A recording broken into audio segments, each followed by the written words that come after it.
سورة القصص أبينا ولي آياتها أنكم. أعوذ بالله من الشيطان الرجيم. فلما قضى موسى الأجل وسار بأهله آنس من جانب الطور نارا فقال لأهلهم كثوا إني آنست نارا قال ربي إني قتلت منهم نفسا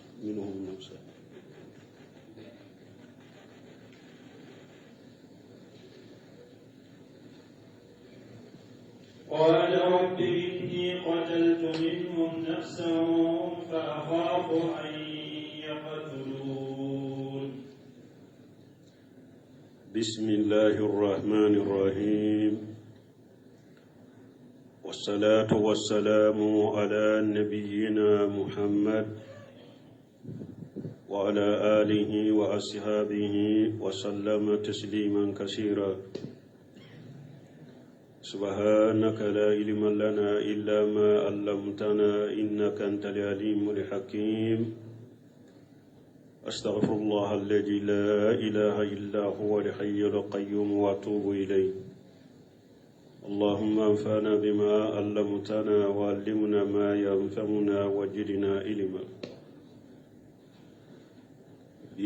سبيري سوية هجرية باكلة أني كمناني أني بيناني أني سبا شهر صعبان نيني هجرة سانكالو سجنا بسويني وتنورنا دي ميلاد النصارى وكجاتي بافلاني موغا سانكالو سبانا بسويني وتنكونتنا mbe bako jikorni gorofula masjid salam kono. أعوذ بالله من الشيطان الرجيم. قال ربي إني قتلت منهم نفسا فأخاف أن يقتلوني. ني هرب قيسا آيو بموسى أن فرعون كقيسا درسو تمنى ميني madiana kam mo nyuma ka kadde musa dola kelendi musa ma aka bawge san segi musa yereye bawge santa bagemba ne ana ka demba ya wulila ka bom madiana kana misra wena misra ko munun temena ola وتمنى درسو تمننا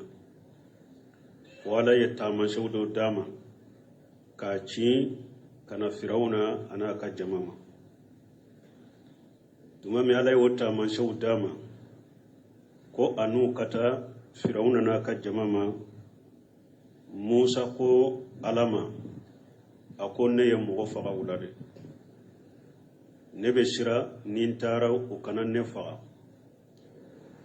ndella kam wofa awbolo lamma amarahu Allah ta'ala bi jihab ila fir'aun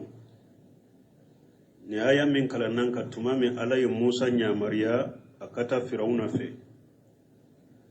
alladhina ma kharaja min diyari mishra firara minhu wa khawfa min sawtatihi kasro Musa bora mishra katamudi yana kaboli fir'auna denye ani kasira akamina linye ala fule ka Musa ala sagira ka Musa wole ka ci fir'auna ma qala rabbi inni qataltu minhum nafsa ya'ni zalika alqibtiyya akontiri ala ne mugofaga bari salan kawla de fa khafu an yaqtuluni ay ija arawuni nebe sira nu yunye ukanin faga ango siranya sugu min fule ni nye ba fo khawfu tabi'i bashi tenni nan nimbe hada maden soro wa ghi haruna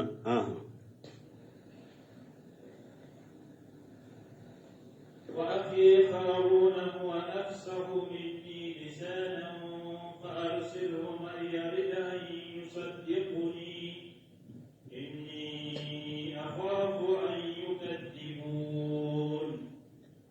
أخي هارون هو أفصح مني لسانا نبرمك هارون عليك نيك أكاكما فرنفاسين دو كتمنك لسانا كوري مونيكما برمك هارون أكاكما فرنفاسين دو كتمنك نيني يرما جيجي أني كونان جاي موسى بولو أيا يرما جيجي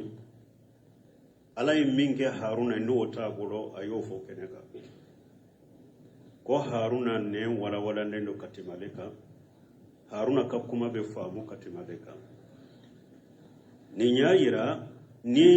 dawakɛla min ou bien wajurikɛla min ni a ka kuma faranfasilen don o ka teli ka mɔgɔw minɛ ka tɛmɛ min ka kumaw ma faranfasiya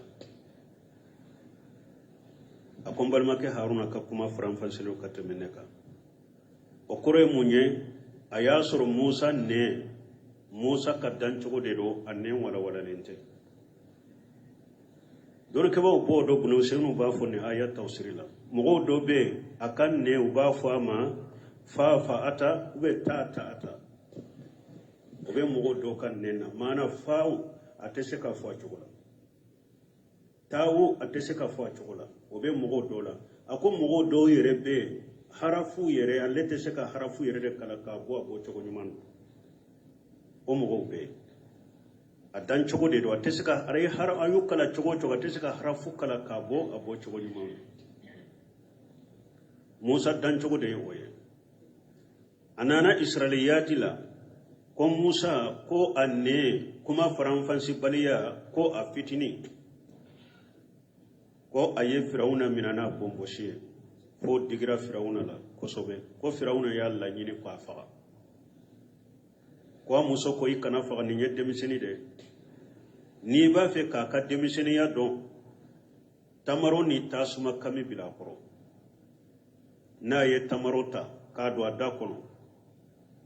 denmisɛnnin ta bɛ fɛn kalama i k'a faga n'a ye tasuma kamu de ta k'a don a da kɔnɔ denmisɛnnin dɔn i k'a to ye ko firawuna ye tamaro ani tasuma kami bila musa kɔrɔ ko a ye tasuma kami de ta k'a don a da kɔnɔ k'o de ye nɛn jani nin ye israeliyati ye ɛwani hisiya a tɛ se ka kɛ fana denmisɛnnin bɛ se ka tasuma kami ta cogo min ka o ko muɲu ka sage ka don da kɔnɔ israeliyati de kuma sabatilen tɛ mɔgɔ kana la ka aya tawsiri n'u ye dɛ u b'o fɔ dɛ mais israeliyati de don israeliyati kore mun ye kuma min minana bani israelankaw de la a tɛ kuranna kɔnɔ a tɛ ciden karisa kɔnɔ u b'a fɔ nin de ma al israeliyat o y'o de ye tasuma kami kɔ a sahalen tɛ dɛ israeliyati don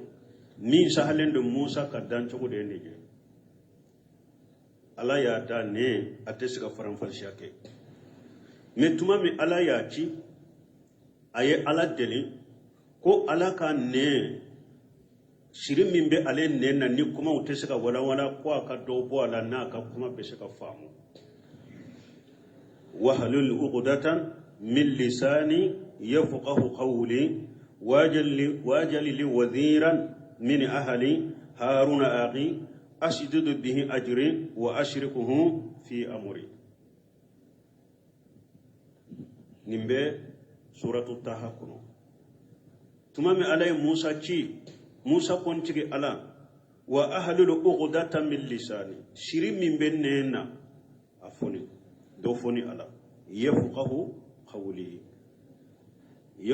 qawli shiri min bin nena shiri foni ninka kuma be se ka faamu musa ma ɲini sirin bɛ ka bɔ a nɛn na a ko a ka kɛ cogo de la dɔrɔn n'a ka kuma bɛ se ka faamu i ka dɛmɛbaga kɛ n na n ka denbaya la haruna ye n balimakɛ de ye n ko giriya ni a ye i ka haruna fara n kan n ka ko la maana a kɛ ciden ye ka fara n kan o fɔra o aya kɔnɔ ni aya kono ya ko haruna nen kanyi kateme ne ka nen walawale kateme ne ka fa arshiluhu maiya haruna ke cidenye ka farinka irida yusaddiquni irida ana kende me bagay anin cinya tigiya fana mana ninne ye min fo haruna fana sagirala o cogo kelenna o benka kuma sembentiya kasabati yusaddiquni kureninde aka kende me bagay nin kan ye kuma min fo abenka kuma fana sembentiya ku cinya tigiya ni ye kuma do fo mo wore ye kuma yin fo komi ya fo cogo me ika kuma sembentiyara ika kuma cinya tigiyara Allah nyine yebode inni aqaf an yukadibuni ne be shira firawna na kamogo ukanin galon tigaya salafu doko laysa ahadun ajama minnata ala aqihi min Musa ala Haruna alayhi assalam kum mo shite min ye fonnan shirya ki balimaye kateme Musa ka aye fonnan shirya min ke Haruna ala ka kisibu fula beka fa innahu safa fihi hatta jalahu Allah nabiyyan wa rasula ma hu ila fir'auna wa malaihi Musa ala deli a balimake Haruna ye ko ala ka ke cidenye ka farale ka aku ci kata Firauna ni aka jamama ninde koso wali haja qala taala fi haqqi Musa ninde koso la yere ya fu Musa ka kibariyala wa kana inda Allah wajiha akon Musa ye parasitigini daraja tigide ala fe kunnan jamin tumba bolo nema mimbe balima keinka katema ka yo fo ko jeya ka shagi ka ala deli ala ya leke cidenya tugumi aka balima ke fana ke cidenya ka faraka mo shima fonnan shira ki balima e ka Musa bo aye fonnan shira min ke balima ke Haruna قال سنشد عضدك بأخيك ونجعل لكما سلطانا فلا يصلون إليكما بآياتنا أنتما ومن اتبعكما الغالبون قال علي موسى جابر سنشد عضدك بأخيك ألكم موسى ما mbi sembentiya ni ka barimai mbi deme ka fanga dima ki sembentiya ni ka barimai nye minya Haruna o ne jalu lakuma sultana mbe delila jele ndamu afana delila jele aka ko lambo de awma fala yashiluna ilaykuma Firauna na ka jama uteseka she au fulama bi ayatina ninne alaka ayawye antuma ومن تبعكما الغالبون أو فلا أني مغمون تغراو كده نك على كتامنش منون باوبلو وسبب لاو ده شتيجي فرعون نكا جماعة ني على كتامنش منون باوبلو أو فلا ني على كآية تامنش مسببويه أو فلا أنا كتبغاو أو ده يشبغاو أو ده بس فرعون نكا جماعة tamashe munu ni aya munu ba ukolo ni ya irana ko mugomi ika kola ni delila ubu bolo etu lembe chide unko chide unta ala kote chide unkote chide unye wodede ke kata minna ibode ka ni mugo ko amibe nyogonda ke ala be ede ta sanfe ede batigi ala kasi tola mimbe ekadro idus unkalasi mogo ni hujaw be ede bolo dalilaw be ede bolo qur'ana ni sunna ede tugulembe chidena aka fota na ka keta wula eni ka jama mogo teshawula mogo ya kunda na ka disi dawula aw de be sheba ya suratikika ala fule ko de fo Musa ani Haruna akonne alaka delila munun ba bolo ne alaka tamanse munun ba bolo aw fula ana tugu bagaw aw de yeshe bagaw ya aw de be she Firauna ni jama uteshawula aw de do kanya aw de be shewula donc ke bawo ya tan ni rola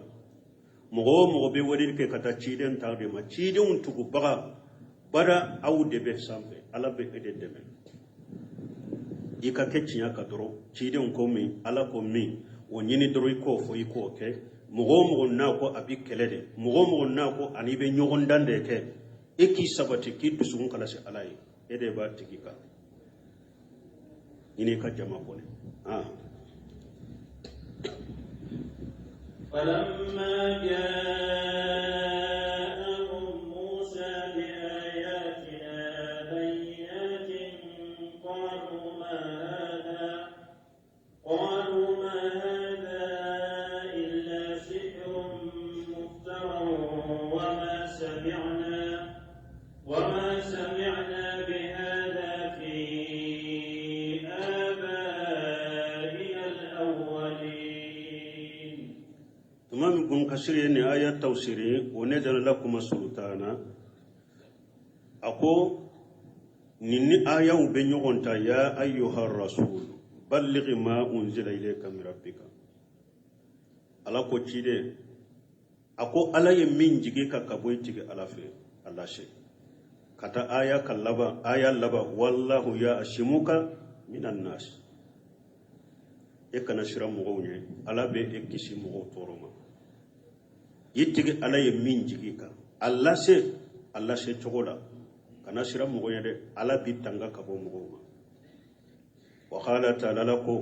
مسامين كورتالينو الذين يبلغون رسالة الله alakum mogo munun be ala ka cidenya lashe kata aya laba wa kafa billahi hasiba ala wasara kurushi bagai ay wa kafa billahi nashiran wa muhina wa muayyida ala wasara deme bagai ala wasara mogo sembentela bagai wali haja akhbarahuma ninde koso ala ya musa ni haruna yufula kibariya أن لآغبة لهما ولمن اتبعهما في الدنيا والآخرة كل لبا كو أبي موسى هارون دي بولو أني مغمون تغروكو جيا أني الآخرة ودياتوكو أنتما ومن تبعكما القالبون ونغنى نانا آية كنو كتب الله لأغلبن أنا ورسلي إن الله قوي عزيز ala ko ale ala ya sebede ko sheba ya be ale ala de bolo ana ka cidon ko ale fanga masade ale dese masade na ko be min ka te deshala ala ko inna lanansuru rusulana walladhina amanu fil hayati dunya ayawre kun ala ko ne ala bin ka cidon deme ani mogo munun limana ya nuye jinya na mayen kono o ya iranna nye min fo mogo ko ala iko tinya iko haqiqa isabati taka ikana shirafo ikoro ideme bagay ala de aya min kala no kofe falamma jaahum musa bi ayatina bayyinati imam musa anine alaka aya jele unnana firawna ni akajamama anin katta man unnana muin jele no tamanse nunu ye koronto de der sutte mene fula dirama aya soro shegi fora aya wure kono wolon fula fora aya wure kono shegi kono ta manche nunu tishi ayat wode dira musa makata firawna ma tumama nini alaka ta manche bangale unana qalu ma haja illa shihru muftara firawna ka jama yemufo ko musa ni munun nana kon nunun te foye ni dabalite ni eyere yittige ukunna ufote galon tigelende nonunye dabali galon niya tigi kunna kafo wama shamina bihaja fi abaina li awwalina ala kilimpe ukabatu foy kana faraka an fa folo munun temena an kam mo koro munun temena amma dele kan ni nyogona mewuda yemmi fo tinyata la galundo dabali de do firawna na kajama ufule kan ninde fo musa ni tawhidi tuguye yukhbiru ta'ala am muji'i musa wa akhi haruna ila firawna wa malaihi ala banki bariya firawna harun musa ni haruna nade firawna na kajama wa aradihi ma atahum allah min al mu'ajjijat al bariha wa dalalati al qahirati ala sidqihima ani ufula yemmin jabi e firawna na ka jama ye min jaabi fulama uni della jele munun nana munun bo kacciya cigiya ira فيما أخبر أن الله عز وجل من توحيده واتباع أوامره تمام موسى هارون ويافو فرعون ناكا جماعي على كلمة كبتو أنا على كان يمر كان كبتو فلما آينا فرعون وملأه ذلك تمام فرعون ناكا جماعي وتام شويه وشاهدوه وشري على فنا وتحققوه ويخنوا ويا حقيقة صرفنا ويدان كان يرافنا أنه من عند الله أنه من الله ويادن كان يسرقوا وبورا على دففنا دي أدلوا بكفرهم وبغيهم إلى الإناد والمباهة وترى تقولي ويرمنا كتا كان جلياما أني فندم بليا وذلك لطغيانهم وتكبرهم أن اتباع الحق وقد انتمكسوا أنو كبن بنجا كبتشنا كتوچياكو ما هاجا إلا شهر مفترى مفتعل مصنوع كي يرد يندلا كناني نونوني ما بو ألفه يرد يندلا وآردوا مؤاردتهم بالهيلة والجاه فما شهد ما هم ذلك me uma to la de ye galon tige ye nunun tige kunna ala tate nununya e ma to ola de uko fo uni Musa uka kumbe de titiri min bulula daraja min bulula she min be uluye fo ka Musa tayin kumbe de una ka nyogonda de ke me anyana amanya bal ma hada made ka fo titiri benna daraja benna she benye na fulo bembulo joyoro bembulo konte fara chinyala fonne chinya ka sinyeta de ke chi ibe bu min ka chinya bika ite shala de moshite se chinya lambadmo ni bi yere lafiya ikademe ademe ni te se kademe yere ya fiya bila kake me kana fo ko shebenye ibi disi da chinya la ko ube bi disi da chinya fo bagala kana ke de mogo ya ke enye shebu ye katemuka fanga bula katemuka daraja bu ye katemuka amanya uboro amakula fana nunu kera ne chogo de la tumam kuno shemira rahimahullah ayenni aya tumami aya tawsira ya fo ka faida ukono anna adaa urusulu yulaqabuna man yad'una bi da'wati urusul bimithli hadhihi al-alqab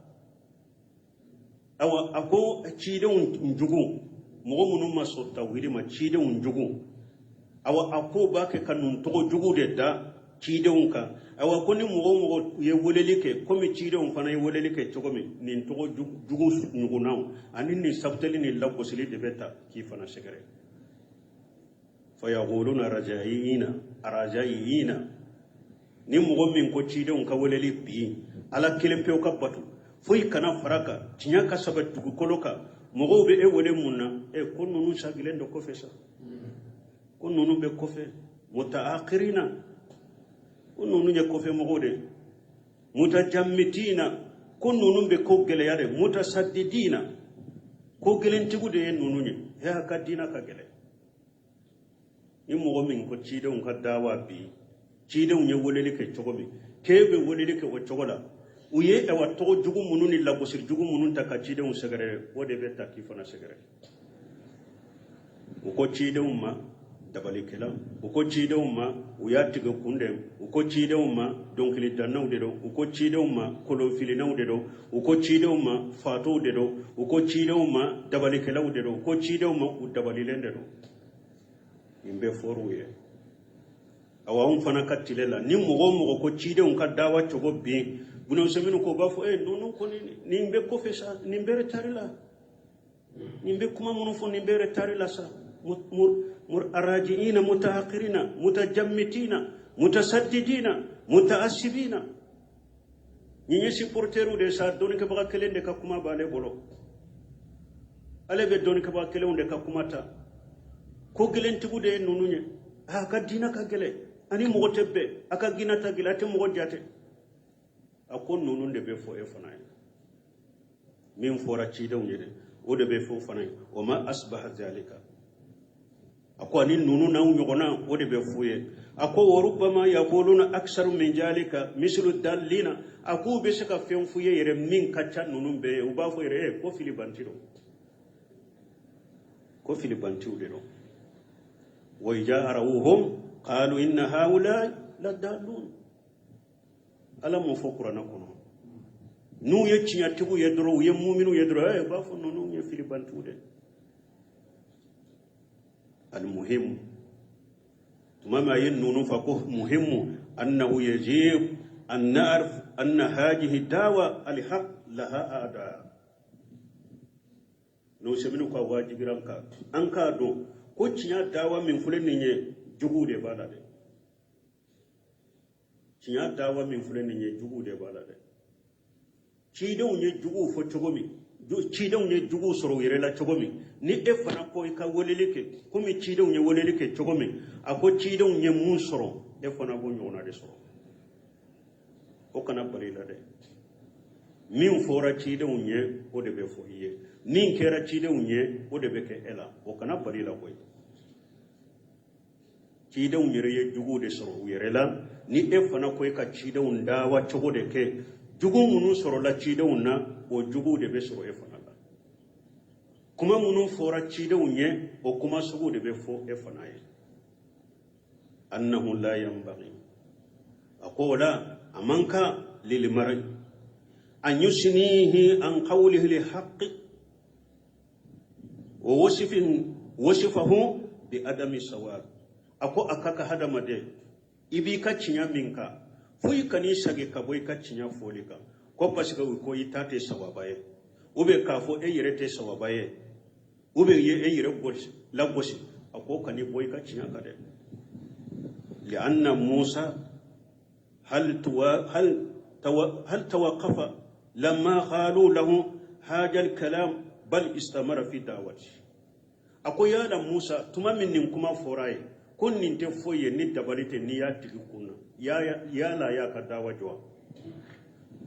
akwa maka dawa jore adumera kontinera ka dawa kade tuma me fora musa kun nin te foye min bi burala ta te koy dabalide do yire de ya tigi kunna ina nanai ayi dawa jwa amma ka dawa jore adumera ka kontina ka dawa ka au mo shimman ki ka dawa bila dawa min be chinyaka e yere baro be chinyaka I kano bila abara ko afora ko gelentigi aka foye aka dina ka gele aka foye ewa dictatori de do nunu kani sage ka bo chinya fore gade minye doni ka baga chaman fana kalo ko bira ko boshira jelenka ko bira kuma nyaga bi fola bi nungo sugu de do nin kuma sugu ni lambursi sugu ani ko sugu munun be kula jamala lambargo munun be taw kama gerente munun be taw kama ni ewa koroli munun be taw kama ulu o de be chaman bo ataka nunu man kan ko hada maden boy kacinya ka koy ake wale ma wo ibe jama min na ibe misiru min na kuma munun be fu ambe min fo mo be wole ke tikata ciyama e yere ba do be cinya de ka ibisu kala siga sabat foi kani boy kacinya ka la gosili kuma da makani boaka ka ke wale monto ke wale jugo ku monto kani nyesuma puru ki dusu bo ubi ki décourager o foi kani boy kacinya ka ci do muta bila boy kuma sugu be forwe ado fagara ado genna ado bogora me o ma bila de ndella ka fawye ya sinya jole an ka ci de nyere dondo la quraish farala nyogon ka nyogon soro abu talib ka sokon koy ewa ibalima ke den wole kana amma mo shiye nana ne tora ya ka kabila kono ka muhammadu go awele abe ko minnate ni wori ko de bala ambe wori fara nyogon ka dama na kambe ka shetige ni muso ko de bala aka quraish laje muso laje min ce kai katima be kan na ba fo kata ka dama kan din ko su guda bila ni bana de bala fana jinna shaytane de reba nofe annan na furo fara nyogon ka furake na ban nyema ya yire de fe anna ke nyema mi akan nin ko su bila abu talib ko mbar make denke ako imi ka mogo ka kibaria imi mogo ka kuma me ako nyame ako iko chokodi ako niye tile jigi ka don tege kono ne be nin dawa minna ala kelen pe ka batowa ne nin de be tola ube ala tabe dina be sanfela so ne tabila de ne nin de be tola ube aka dina be sanfela so tuma Abu Talib yado chide asabatilemba ataka awa bombele make de ta ikatala tala ne fana tila bila moy finnin don nan dugu jukoro do alors cinya tese ka fo ka sabati fo mo sabati lewnde kaso an ka chide ulla de ko ninjiya te foye ninjiya kono na fente foye apalashi ute fonye anafolo ute fenye ala tapo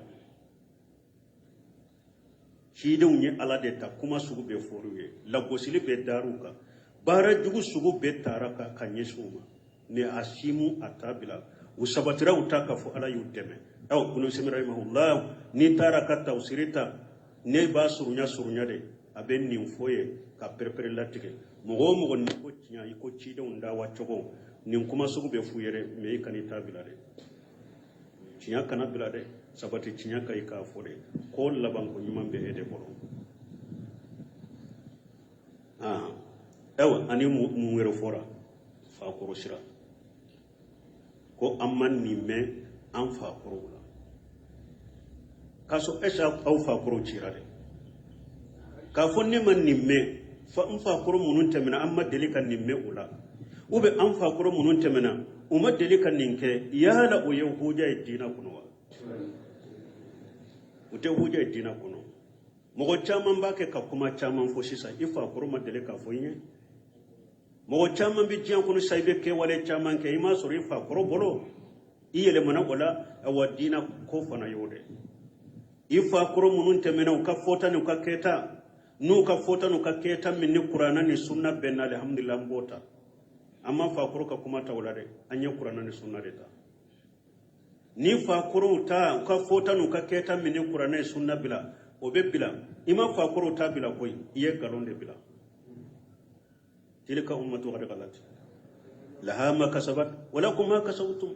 ala yire ko aka mo foro aka fa kura ko jama kulu de yu kanyana ma yako tara lagara uye bara munun ke wulu ka bara saro be lagara naw fana yemmin ka be sara min wode ine ka fa kuro te sara la koy if ka fa kuro kanyana ma ya aye bara munun ke ani ala che ala ba sarai ni e fana ye munun ke ala be e sara ta de la min be mo kelen kele ka cinya be yoromi cinya min nana ema e ka cinya inde mina e ka bara kenai ne mfa koro min temena madele kam ni me ala mfa koro min tella madele ka ke ninke ni te hujay min yere ye fulan ka fo yado bida do dina kono ni mfa koro sira bato le no bidia chari sababu dugu koloka fulan ka fo ya sari sababu dugu koloka siporteria galonka mfa koro tumbetende nte bwaka mo ke tumbetende nte bwaka kasoro chinyate o yere de fulan ka fo ya chari dugu koloka ka bidia chari dugu koloka chinyata la كافر كما كرودو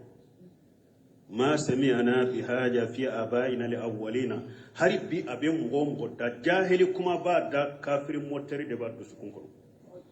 كافر موتري دبا تيجي دشلا مغوم وبين كما فو هرب بي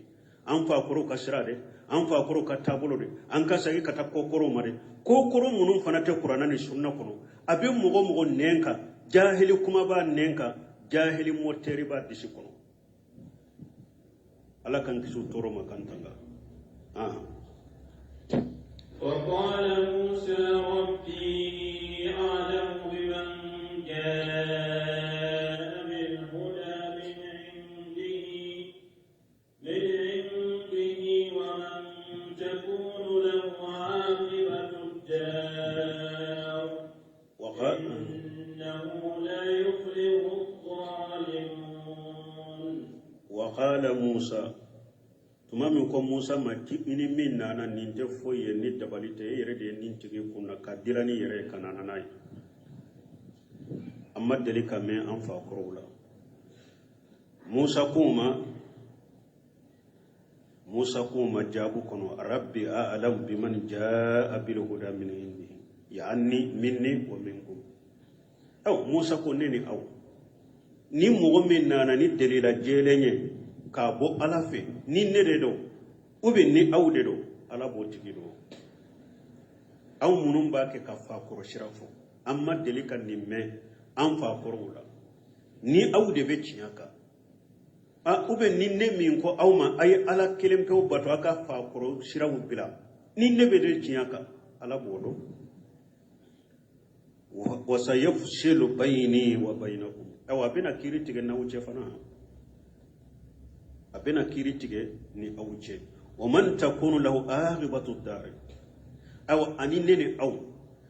so laba so nyuman laban be ke mo min ay min nusrati wa dafar wa ta'id nini aw deme ani mo min be sheba ya soro ani mo min be shembente ya soro ala fe ni neni aw mindo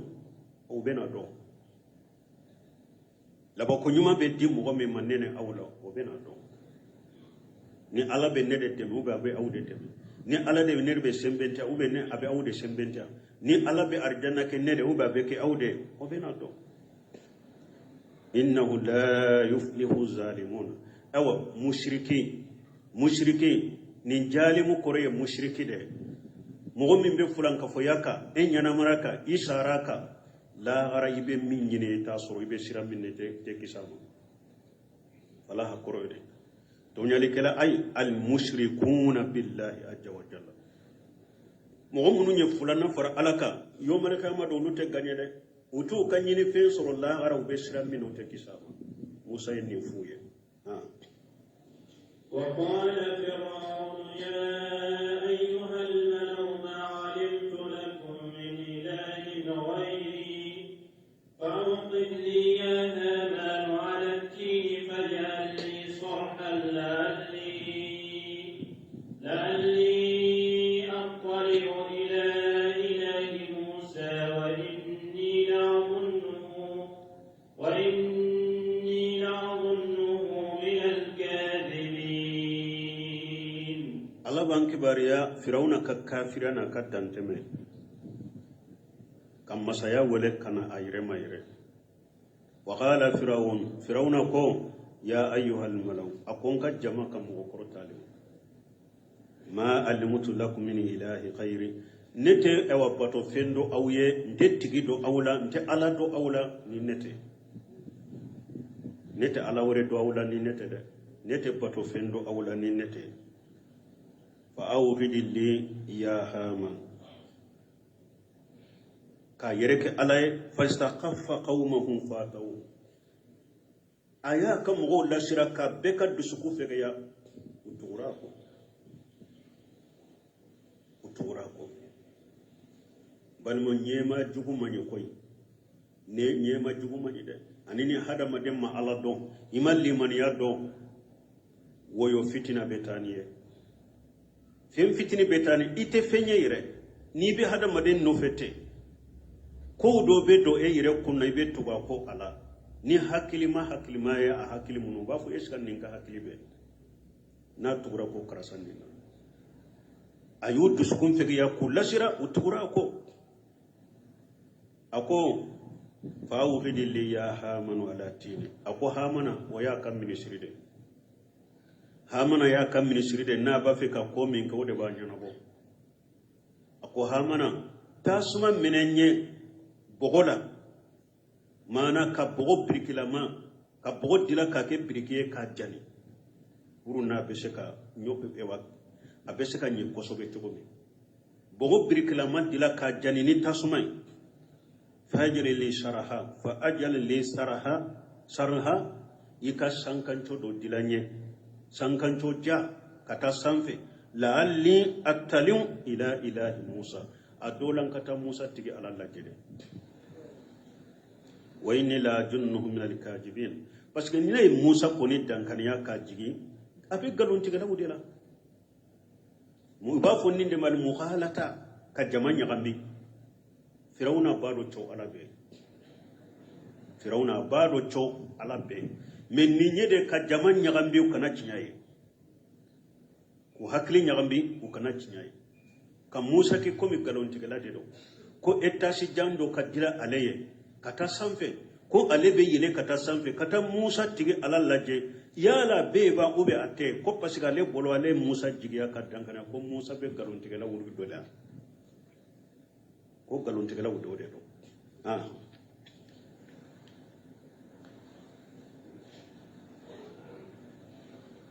واستكبر وجنوده في الأرض بغير الحق وظنوا أنهم إلينا لا يرجعون واستكبر هو وجنوده في الأرض بغير الحق فرعون يا يربنا أيا يربنا دغ كلوكا أنا كجما كاسروتشنا توبلو يره فرعون أنا كجما كدم بغاو ويو يره كورتا كو يره بنيا دغ كلوكا كاسروتشنا يره توبلو وجنوا أنهم إلينا لا يرجعون ويا دنكن يفنا كوتي سغي كنن علم الله غرده ويا دنكن يا ودي أتولا بايا وركو فصب عليهم ربك صوت عذاب إن ربك لبرمرسال ولو نانا وتسغي كتا علم ولو نانا وتالك من ركونو ولو نانا علك كرسلي توكا على بايا وركونو فصب عليهم ربك صوت عذاب على يجنغا كتا جرما أبو سلامة على يوجيكوكا كابوكا إن ربك لبرمرسال ممريتك على mogo be cogo ala be nye ibe ala soroye ikera cogo ibe ala soroye mo site fo ala ko فأخذناه وجنوده فنبذناهم في اليم فانظر كيف كان عاقبة الظالمين فأخذناه وجنوده على قولي فرعون منا أنا كجما أنا كدم بغا فنبذناهم في اليم نوب في الباجكم أي أغرقناهم في البحر في سبيحة واحدة نوب توجيكم سوما دكلا فلم يبغى منهم أحد موسيما توجيكم بحلا كرا سوما دكلا أو فرعون تنبه وصوني جيمي نيريري على ياتو ودكم أليس لي ملك مصر وهذه الأنهار تجري من تحتي koyala misra marate ne de taiwa nin ko yin fule abe bolo yin koro aya wasoni ko min nyede ani jimi nyani baji minye ala ya to ode kono tora jikono fanzuru kayfa kana aqibatu zalimin ala koy kallaje to nyali kira ulaban kira chogomi wajalinahum wabena وجعلناهم أئمة يدعون إلى النار ويوم القيامة لا ينصرون وأتبعناهم في هذه الدنيا لعنة ويوم القيامة هم من المقبوحين وجعلناهم أئمة ala kwale firawna na ka jama ke nyema wuye yeduna ila nar ube mogo wele kata tasuma dema liman salaka wara'ahum wa gaja bi tariqatihim ni mogo ye firawna no mina na ka jama iyu kasira imina fitte ki jibi rusuli ka cide ngalon tigiya wa tatili san ka ala yiren nan kariya awa ibeta yoro mi weta tasuma de ala yu ke nyema wuye nube mogo wele kata tasuma بل من يمو يفرد وجعلنا أئمة يهدون بأمرنا لما صبروا يمو بي ولوبي مغو كندا كتا على كان يمرو كنا كمغو كندا كتا توحيدنا مغو كندا كتا سنما كمغو كندا كتا تشيدون كتا سرما وللي كلاو بين يمو بي ولو تاي ودي وللي كلاو فنا بين يمو بي ولوبي مغو ولي كتا تاسمالي kana kaba ko be ayan fure kana kaba ko ya hadisa fure kana kaba ko aka wajuru to abe kashi koy woleli kilaw be ala yere fule ka fo yobe mo wole kata tasuma dem ci dem fana yo sabati duwatu ala abwabi jahannam man ajabahum ilayhi qajafuhu fiha cidon ko weleli kelaw bena ale kam manton la ube jannaba dinga dadela ube mogo wele katam min na yu jabi drobi firi jannaba ko weleli kelaw ye fula de weleli kelaw be wolube mogo wele kata tasuma de ma weleli kelaw be wolube mogo wele kata jannaba awa firawna na kajama weleli kelaw de ube mogo wele kata tasuma de ma wa yawmal qiyamati la yunsaruna awa yawmal qiyamati do fana firawna na kajama ani mogo moyu kala hala nyona ke deme bagati bolu la garade ay fastama alaihim qiju dunya mawsula bi julli al akhirati firawna na kajama jiyam maloya ole tura la haraka do yamala ummalo yara jiya kono la gara fana be to yaye kama qala ta'ala ahlakinahum falan nashira lahum ala ko le ala yu halaki e wadde me baga fana tu borode ala yu halaki watibaghnahum fi hadhihi dunya la'anata ala ko le dangade tu firawna na kajama ko ni jiya nyana mo yakono ay wasara allah la'anatahum wa la'nata malikihim firawna ala alsinatil mu'minina min ibadihi almuttabi'ina rusulahum ala ya ke sariya firawna ka dangali ban silanka firawna ka jama u kan yema u kan masake ka dangali ala ya ke sariya mu'minun nenka mu'minun munun tura ala ka cide ko wa kama annahum fi dunya mal'ununa ala alsinatil anbiya wa tibaihim kuma firawna na ka jama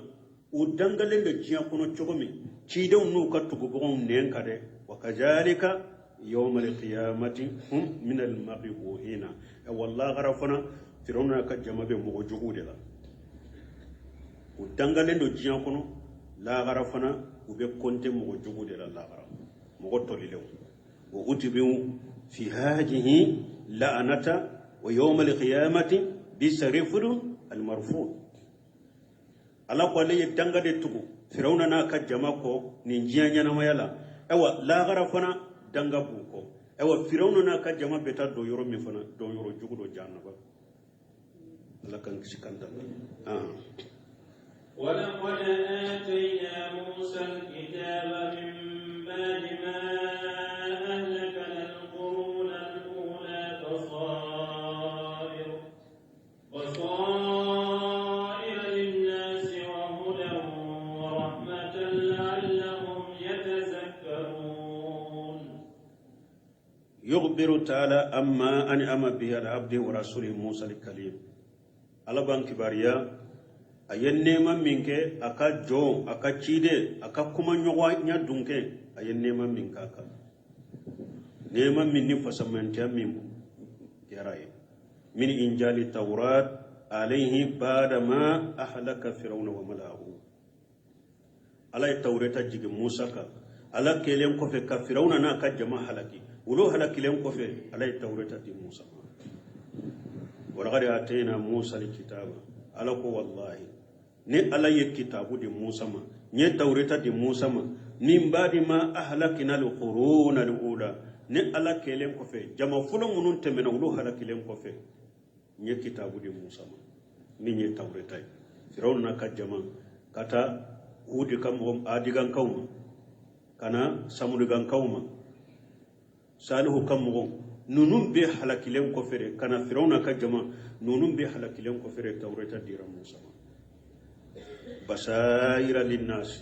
tawreta fana yele fende do abe komi tungare de yele fendo do ni cinya be ye afono abe cinya yira mola wa huda kanda de do wa rahmatan nema de do la allahum yatajakkaruna wa dira panisrankama onake sababu inamiri na tashi alay nin tawrata duma onake sapura onake sababu onake miri bagaye onake tashi bagaye onase kakanda ni tawrata sababu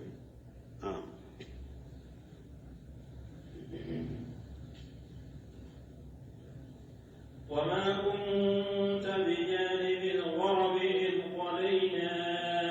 إلى موسى الأمر وما كنت من الشاهدين ala banki bariya ya kan hakili jigin ciden fana kan nabi nyuma ya ka delela iranna ka yiranna ko cide muhammadu sallallahu alaihi wasallam ko alaka nabi nyumade do alaka cide ndo parce que fule kan nin kibariya munun fo anye nin kibariya ubbe ke wakati mi cide tunte ama bu kalama ala nanu wahaya ma de pour aku fo akamanto ye o ya yiranna kata mansere ko cide ndo ala ko ma kunta bi janibi qarabi ako etunte musa tumbe yoromi o yoro tile binyanfa etunte iji khadayina ila musa li amra tuma min tumbe nin koy latige kan nin cire nyal latige kadi musa ma wakati mi turi shina bijani la kharabi atile binyanfa etunte ni be boko yin kalama be nin koy ani nin wahawu ani nin cire nya ani nin kuma nyogonya ani nin komunun bufo ne tumbe nunu latige kudi musa ma wakati itunte yoroyin ewa atile binyan fanna wa ma kunta mina shahidina ewa iserele nyire tunte hadarlen tunte fanna i hadarlen tunte makinyana koy musa ka kibariya mi fuleni kisa munu fuleni umakinyana itunte ولكن أنشأنا قرونا فتطاول عليهم الأمر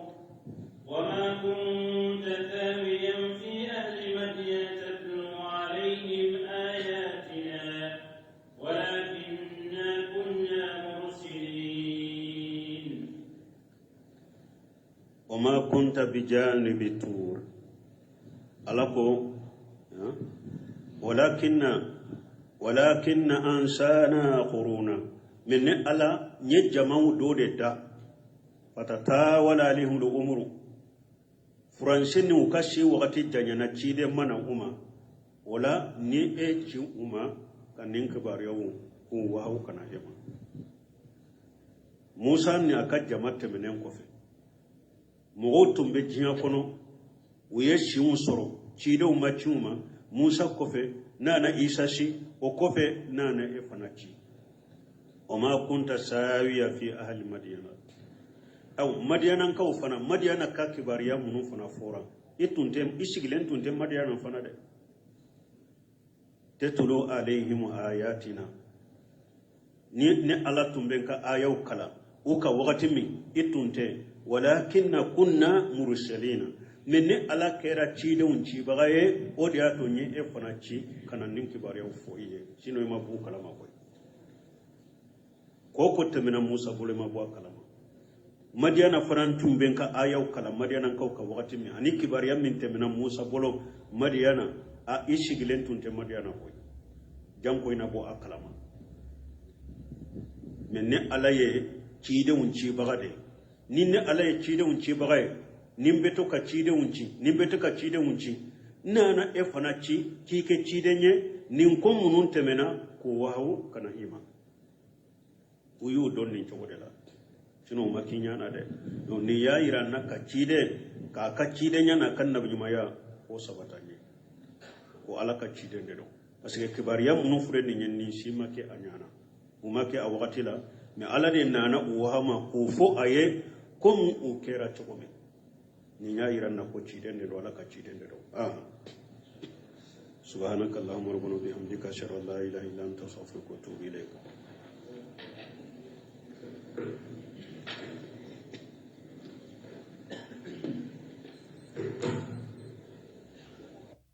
suratul qasas amina wuni ayat wa anqamu a'udzu billahi minasy syaithanir rajim falamma qada musa al-ajala wa sara bi ahlihi anasa min janibi at-tur nara فقال لأهلهم كثوا إني آنست نارا قال ربي إني قتلت منهم نفسا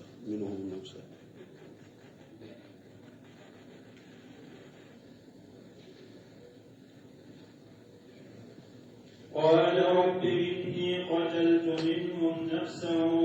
فأخاف أن يقتلون بسم الله الرحمن الرحيم والصلاة والسلام على نبينا محمد